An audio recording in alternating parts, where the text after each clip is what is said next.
So Phil McDowell arrived in Toronto in October of 2006. Originally from Rhode Island, Phil has been a powerful spokesperson for the growing number of resistors coming to Canada. He recently testified at the Standing Committee on Citizenship and Immigration on behalf of the War Resistors Support Campaign. Let's give it up for Phil.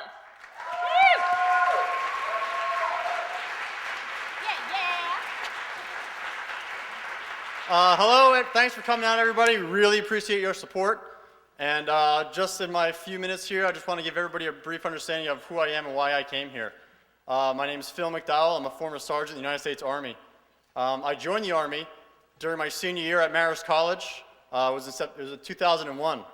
And because of the September 11th attacks, I took a look at my future and decided that I wanted to help my country and do something positive and sign up with the military.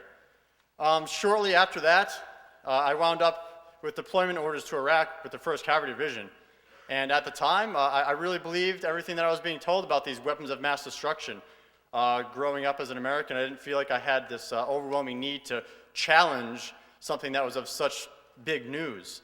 The reasons, the justifications they were giving us were basically laying out the groundwork for an invasion of another country. How could I question something of that magnitude? It didn't make sense to me that it would be false or a lie. So during my year-long deployment in Iraq from February 2004 to February 2005, I began to develop questions. I started seeing in the newspaper or reading online that they give up the search for weapons of mass destruction, that there were no links between Saddam Hussein and Al-Qaeda. And I started to ask people, well, then why are we here? And their response was, we're here to help people. We're here to help the Iraqis.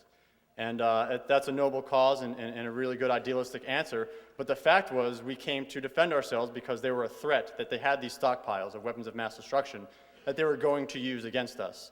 And that was false. So during my tour, I developed those questions to the war, and I really came to my own conclusion that it was an unjustified war, and it was illegal on so many levels. And I decided that I didn't want to have part with that war anymore, and that when I finished my tour in the Army, I was going to be done, and that was it. So when I returned back to the States, I had about a year left in the military, and I was vocal about how I felt, and that didn't go over well with some of my superior officers or my supervisors. But I really couldn't lie to people, and I wanted to make my opinion felt. So in in June of 2006, I separated from the military. Very happy to put my life behind me. I was going to go live with my wife in Austin, and we were going to move on.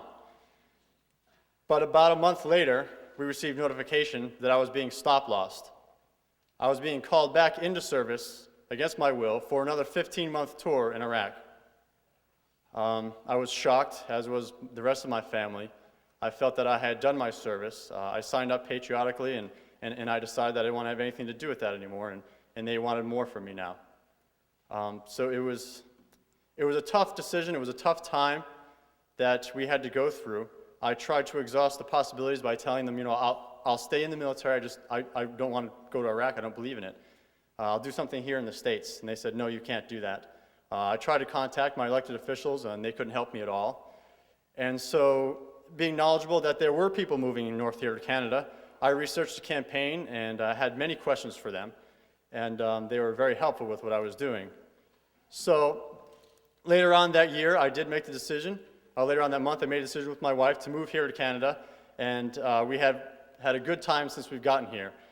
And I really want to ask everybody for your support. Now it's more crucial than ever. As you've heard, some people are receiving pre-removal risk assessments, and they may be deported in the near future.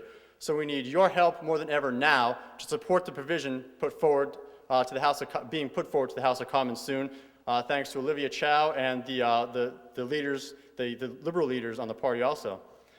So please, with your support, make this day very important and make your voice heard. Thank you very much. Thank you very much, Phil.